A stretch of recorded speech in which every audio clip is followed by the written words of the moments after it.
நீங்கள் என்னை விசுவாசிக்கிறீர்களா? விசுவாசித்தால் இந்த வீடியோவை தள்ளிவிடாமல் முழுமையாய் கேளுங்கள். இன்றைய பைபிள் ஜீவ வார்த்தை. மனைவிகளே, சொந்த புருஷர்களுக்கு கீழ்ப்படியுங்கள்.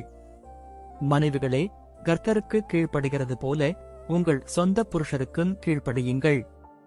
கிறிஸ்து சபைக்கு தலையாயிருக்கிறது போல புருஷனும் மனைவிக்கு தலையாயிருக்கிறான். அவரே சரீரத்திற்கும் இரட்சகராயிருக்கிறார்.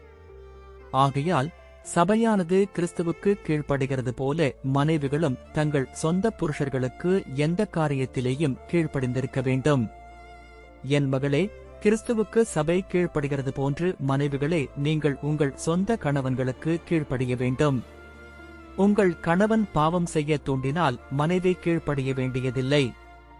ஏனென்றால் தேவனாகிய எனக்கு அடுத்தபடியாக கணவனுக்கு கீழ்ப்படிவதையே கர்த்தராகிய நான் எதிர்பார்க்கிறேன். கிறிஸ்துவாகிய நான் சபைக்கு தலையாய் இருக்கிறேன், அதுபோலவே கணவன் தன் மனைவிக்கு தலையாக இருக்கிறான். மனைவிகளே, நீங்கள் உங்கள் கணவன் மீது அதிகாரம் செலுத்தக்கூடாது, அது முறையன்று.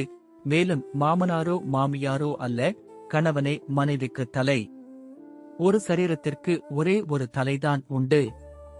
மாமனார் மாமியார் ஆலோசனை மட்டும் கூறலாம், அதிகாரம் செலுத்தக்கூடாது. அந்தபடி மனைவிகளை உங்கள் சொந்த புருஷர்களுக்கு கீழ்ப்படிந்திருங்கள்.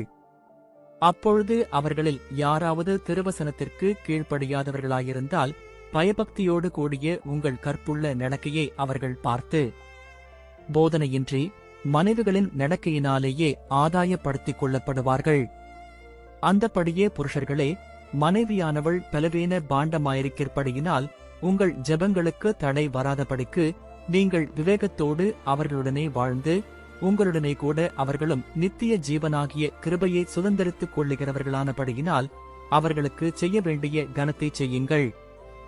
மனைவிகளே, உங்கள் சொந்த புருஷர்களுக்கு கீழ்ப்படியுங்கள், இது நியாயம். கர்த்தராகிய நான் உங்களையும் உங்கள் குடும்பத்தில் உள்ள ஒவ்வொருவரையும் ஆசீர்வதிப்பேன். ஆமென். நீங்கள் என்னை விசுவாசித்தால் ஆமென் சொல்லுங்க.